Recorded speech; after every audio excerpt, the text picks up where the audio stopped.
स्वागत छ भाइ बहिनीहरूलाई नेपाल अनलाइन स्कुलमा। आज हामी क्लास 11 को इकोनोमिक्सको हाम्रो टाइप्स अफ रिसोर्सेसको कुराहरू गर्न गइरहेका थियौँ। हामी सुरुका क्लासहरूमा चाहिँ हामीले रिसोर्सेसका टाइप्सको कुराहरू गरेका थियौँ र फर्स्टमा वाटर रिसोर्सको कुरा आएको थियो। त्यसपछि अब फरेस्ट रिसोर्सको कुराहरू चाहिँ आउँछ। फरेस्ट भन्ने बित्तिकै हामीले नेपालीमा के भन्छौँ त हाम्रो हैन वन जङ्गल हैन, हाम्रो घर वरिपरि पनि वन जङ्गलहरू छ हैन। ल अब फरेस्ट रिसोर्स भन्ने बित्तिकै resources which are available from forest।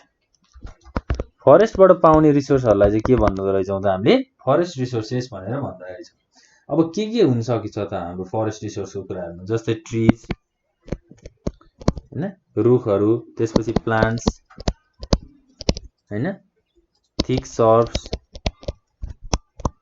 यी सबै के हो त फरेस्ट रिसोर्सेसहरू हुन्। जस्तै अब इक्जाम्पलमा हामीले के लिन सक्छौँ भन्दा यार्सा गुम्बा हैन, त्यसपछि अब मेडिसिन प्लान्ट्सहरू, मेडिसिन हर्ब्स अथवा प्लान्ट्स, यी सबै फरेस्ट रिसोर्सहरू हुन् हैन। अब नेपालको कन्टेक्स्टमा चाहिँ फरेस्टले धेरै ल्यान्ड कभर गरेको छ हैन। In 2020 Vikram Samvat forest has covered हाम्रो कति पर्सेन्ट कभर गरेको छ त भन्दा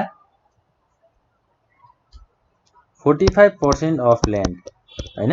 नेपालको 45% ल्यान्ड चाहिँ फरेस्टले कभर गरेको छ हैन, वन जङ्गलले चाहिँ कभर गरेको छ भनेर भनेको छ। अब हामीले के कुरा भन्न सक्छौँ भन्दा हामीले के कुरा गर्न सक्छौँ भन्दा green forest is Nepal wealth. नेपालको सम्पत्ति नै के हो त हरियो वन नेपालको धन भनेर भन्छौँ नि हैन। यो भनेको चाहिँ त्यही हो, green forest is Nepal wealth. किनभने अब वन जङ्गल त हामीले जहाँ पनि देख्न सक्छौँ नि नेपालमा हैन। जस्तै हाम्रो घर वरिपरि पनि रुखहरू टन्नै छन् हैन। हामीले आँखाले देख्नेसम्मको ठाउँमा चाहिँ वन जङ्गल हामीले देख्न सक्छौँ। त्यही भएर नेपालको धन वन जङ्गल नेपालको धन भनेर भन्न सकिएको छ हामीले।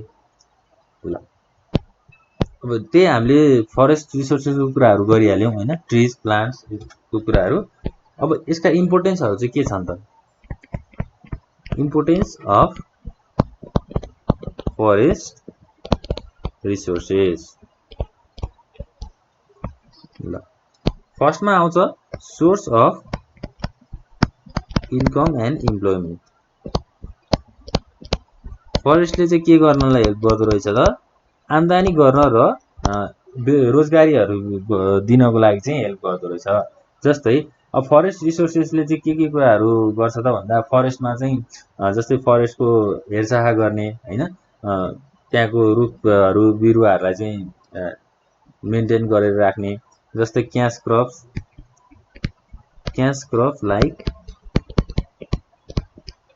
हर्ब्स, जिन्जर, त्यसै गरी turmeric etc maybe grown in manage forest हैन। एउटा राम्रो जङ्गलमा चाहिँ हामीले के कुराहरू चाहिँ उब्जाउन सक्छौँ त भन्दा हर्ब्स, जिन्जर, टर्मेरिक हैन, यस्तो कुराहरूलाई चाहिँ हामीले प्रोडक्सन गर्न सक्छौँ। जसले गर्दा के हुन्छ त अब जिन्जरहरूलाई, त्यो टर्मेरिकहरूलाई, प्लान्ट्सहरूलाई चाहिँ हामीले बेच्न सक्छौँ। त्यो बेचेर चाहिँ पैसा कमाउन सक्छौँ। पैसा कमाउनु भनेको के हो त? आम्दानी गर्नु हो। र आम्दानी गर्ने भन्ने बित्तिकै त्यहाँ के भयो त? रोजगारी भयो नि हैन। काम त मान्छेले गर्ने हो हैन, मान्छेले काम गरिसकेपछि रोजगारी पनि आउने भयो। फरेस्ट रिसोर्सबाट चाहिँ हामीले इन्कम पनि जेनेरेट गर्न सक्छौँ। त्यसपछि अर्को के छ त? Source of energy. जस्तै अब फायरवुड हैन, फायरवुड भनेको एउटा सोर्स अफ इनर्जी हो हैन। जस्तै हामीले घरमा चाहिँ अब दाउराहरू बाल्छौँ नि, त्यो कहाँबाट आउँछ त? फरेस्टबाटै आउँछ हैन। फायरवुडको कुराहरू भयो, त्यसपछि पेट्रोलियम प्रोडक्ट्सको कुराहरू भयो, एग्रिकल्चरको लागि अब र मेटेरियल्सहरू फरेस्टबाटै आउँछ हैन, सोर्स अफ इनर्जी। त्यसै गरी सोर्स अफ र मेटेरियल्स।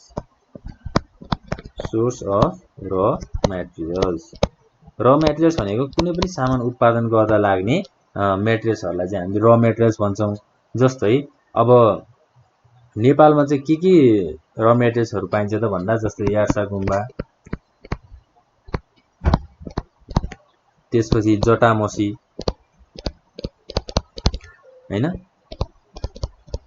चिरौटो, त्यसपछि तितेपाती, यो सबै के हो त एउटा फरेस्टमा पाइने र मेटेरियल्स, जसले गर्दा चाहिँ मेडिसिनहरू बनाउनको लागि चाहिँ यो एकदमै हेल्प हुन्छ हैन। तितेपातीले चाहिँ के हुन्छ त मेडिसिन बनाउनको लागि हेल्प हुन्छ, यार्सा गुम्बाले पनि मेडिसिन बनाउनको लागि हेल्प हुन्छ हैन। जस्तै त्यसै गरी अर्को के हुन्छ त हाम्रो जस्तै साल हैन, त्यसपछि निगालो, निगालो भनेको चाहिँ हाम्रो बाँस हैन, त्यसपछि गुराँसको फूल, यस्तो खालको र मेटेरियल्सहरू चाहिँ हामीले फरेस्टमा पाउन सक्छौँ। त्यसपछि डी नम्बरमा छ हेल्पफुल इन एग्रिकल्चर।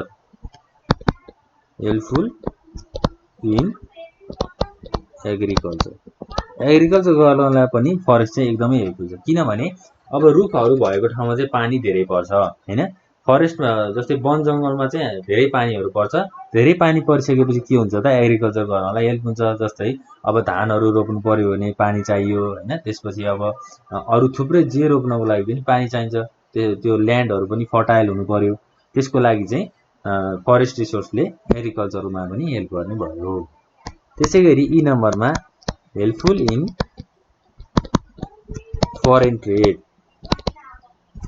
फरेन ट्रेडलाई पनि एकदमै हेल्पफुल छ, किनभने फरेस्ट रिसोर्समा त अब ट्रिजको कुराहरू आयो, रुखको कुराहरू आयो, रुखले गर्दा नै फर्निचर बन्ने हो हैन, वुडनको कामहरू सबै फर्निचरबाटै बन्ने हो। त्यो फर्निचरले चाहिँ के त्यो फर्निचरहरूलाई चाहिँ हामीले सेल गर्यौँ भने हैन, बाहिर देशहरूमा बेच्यौँ भने के हुन्छ त फरेन इन्कम हुन्छ, जसलाई चाहिँ हामीले फरेन ट्रेड भन्छौँ। त्यसपछि मेन के छ त भन्दा कन्ट्रोल अफ ल्यान्डस्लाइड्स।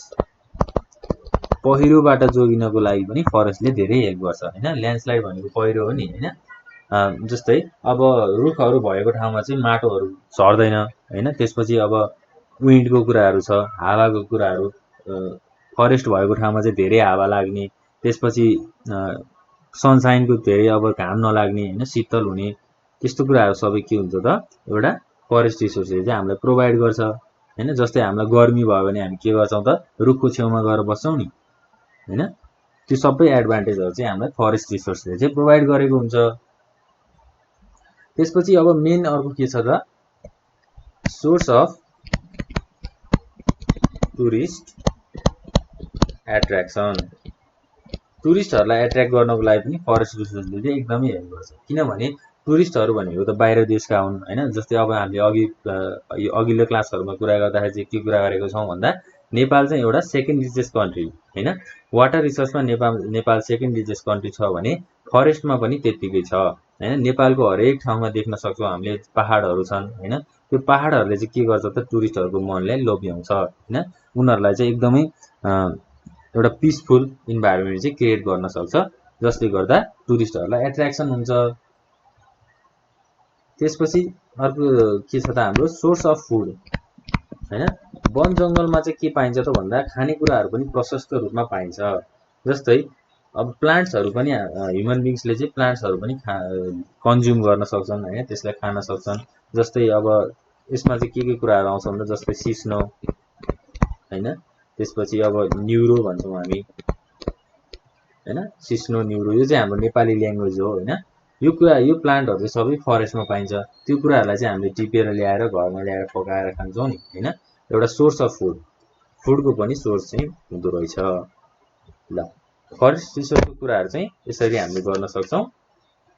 अब फरेस्ट रिसोर्समा पनि अब मेन डिसएडभान्टेज चाहिँ के छ अथवा मेन कारण चाहिँ forest resource day by day यसको डिक्रिज हुनुको कारण हैन, डे बाई डे फरेस्टलाई चाहिँ मासिँदै अब वन जङ्गलहरू मासिँदै जानुको कारण के छ त भन्दा एउटा मेन चाहिँ डेफोरेस्टेसनले गर्दा चाहिँ फरेस्टलाई एकदमै असर परिरहेको छ र हाम्रो इन्भाइरोमेन्ट पनि एकदमै पोल्युसन भइरहेको छ। अब फरेस्ट डिफोरेस्टेसन भनेको त अब फरेस्ट रिसोर्सलाई अब सकाउने हैन, त्यो एफेक्ट गर्ने काम भयो। अब डिफोरेस्टेसन चाहिँ कसरी आयो त कजेज अफ डेफोरेस्टेसन हैन। डेफोरेस्टेसन चाहिँ कसरी भयो त भन्ने कुराहरु पनि हामी डिस्कस गरौँ। कजेज अफ डेफोरेस्टेसन फर्स्टमा छ हाई पपुलेसन। पपुलेसन रेट धेरै भयो, मान्छेको ह्युमन बिङ्सको चाहिँ धेरै अमाउन्टमा ह्युमन बिङ्सहरु बाँच्न थाले भने के हुन्छ त फरेस्टहरुलाई पनि मासिदिए उनीहरुले फरेस्टमा पनि आफ्नो घरहरु बनाउँछन् हैन।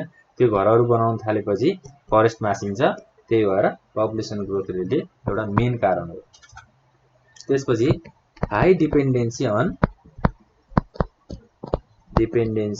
On firewood. जस्तै हामीले घरमा दाउरा बाल्ने गर्छौं नि हैन, दाउरा हामीले ग्यासको सट्टा दाउरा बाल्छौं, त्यो दाउरा कहाँबाट आउँछ त फरेस्टबाट आउँछ हैन।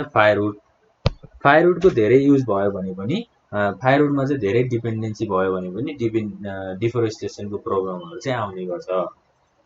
त्यसपछि अर्को छ स्मग्लिङ। स्मग्लिङ भनेको चाहिँ के हो भन्दा जस्तै फरेस्टमा पाउने मेडिसिनल प्लान्टहरुलाई चाहिँ इलिगल रूपमा बेच्ने हैन। त्यो इलिगल रूपमा बेचिसकेपछि के हुन्छ त स्मग्लिङको कुराहरु आउँछ, जसले गर्दा डेफोरेस्टेसन निम्ति आउँछ हैन। अब स्मग्लिङ गर्नलाई त त्यो प्लान्ट्सहरुलाई काट्नु पर्यो हैन, फरेस्टमा जंगलमा गएर त्यो काटिसकेपछि के हुन्छ त फरेस्टको सबै मेडिसिनल प्लान्टहरु चाहिँ सकिन्छ हैन, जसले गर्दा इन्भाइरोमेन्टमा धेरै असर हुन्छ। स्मग्लिङ पनि एउटा मेन रिजन भयो। त्यसपछि ल्याक अफ अवेरनेस हैन। अवेरनेस नभइकन एजुकेटेड व्यक्तिहरु एजुकेटेड पर्सनहरु भएनन् भने पनि डिफोरेस्टेसनको प्रब्लमहरु चाहिँ आउँछ। जस्तै उनीहरुलाई ज्ञान हुँदैन हैन, फरेस्टमा अब रुखहरु काट्यो भने के हुन्छ भन्ने कुराको ज्ञान हुँदैन हैन, यसले इन्भाइरोमेन्ट पोल्युसन गर्छ भन्ने उनीहरुलाई थाहा हुँदैन। अवेरनेस नभएर पनि डिफोरेस्टेसनको प्रब्लमहरु चाहिँ आउँछ। ल यो चाहिँ कजेज अफ डेफोरेस्टेसनको कुराहरु भयो।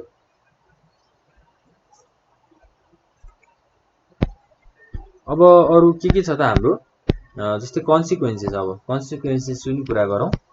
Consequences of deforestation. डिफोरेस्टेसन गरेपछि चाहिँ के कुराहरु चाहिँ इफेक्ट हुन्छ हैन, के कुराहरुमा चाहिँ असर पर्छ भन्ने कुराहरु छ। जस्तै फर्स्टमा छ इन्भाइरोमेन्ट हैन। अघि मैले कुरा गरे नि, डेफोरेस्टेसन भयो भने वन जंगल मासिदै गयो भने इन्भाइरोमेन्ट पोल्युसन पनि आउँछ। किनभने वन जंगल हुने ठाउँमा त हामीले पानी पर्छ, हावा लाग्छ भनेका छौं नि हैन। पानी हावा भनेको त सबै इन्भाइरोमेन्टको एउटा गुड विशेषताहरु हो नि त हैन, एउटा गुड पर्सपेक्टिभ हो, जसलाई चाहिँ अब एकदमै असर गर्ने भयो डिफोरेस्टेसन भइसकेपछि। त्यसपछि बी नम्बरमा छ forest products of shortage. Shortage of forest products भनौं न हैन। फरेस्टबाट आउने प्रोडक्ट्सहरुको पनि सर्टेज हुन्छ डिफोरेस्टेसन भइसकेपछि। अब मेडिसिनल प्लान्टहरु पाउँछ भनेका छौं हामीले, त्यो मेडिसिनल प्लान्टहरु डिफोरेस्टेसन गरेर सबै मासिसकेपछि त फरेस्ट प्रोडक्ट्सहरु पनि नआउने भयो हैन। त्यसपछि छ सर्टेज अफ अन्डरग्राउन्ड वाटर हैन। जमिन मुनिको पानी पनि सर्टेज हुन सक्छ, किनभने रुखहरु भएको ठाउँमा जमिन मुनि पानी हुन्छ नि हैन, त्यो पानीको पनि सर्टेज हुन सक्छ डिफोरेस्टेसन भइसकेपछि। त्यसपछि नेगेटिभ इम्प्याक्ट अन टुरिज्म। अब फरेस्ट नै नभइसकेपछि टुरिज्महरुको एट्र्याक्सन हुँदैन हैन। टुरिज्महरुले फरेस्ट नै नदेखिसकेपछि टुरिज्म सेक्टरमा पनि नेगेटिभ इम्प्याक्ट पर्छ। टुरिस्टहरु चाहिँ नआउन सक्छन्, टुरिस्टहरु आउने संख्या चाहिँ घट्न सक्छ हैन। यस्तो कुराहरु पनि छ। यो चाहिँ एउटा कन्सिक्वेन्सेस अफ डेफोरेस्टेसन। यसले के प्रब्लमहरु निम्त्याउँछ भन्ने कुराहरु चाहिँ हामीले डिस्कस गरेका छौं। ल आजको क्लासमा चाहिँ हामीले के डिस्कस गर्यौं त भन्दा फरेस्ट रिसोर्स भनेको के हो हैन, फरेस्ट रिसोर्समा कस्ता खालका प्रोडक्ट्सहरु आउँछन् अथवा कस्ता खालका रिसोर्सेसहरु आउँछन्। त्यसपछि नेपालले कति % ल्यान्ड चाहिँ कभर गरेको छ फरेस्टमा वन जंगलमा भन्दा 45% अफ ल्यान्ड इज कभर्ड। यो कुरा चाहिँ एकदम बुझ्नुपर्छ है हैन।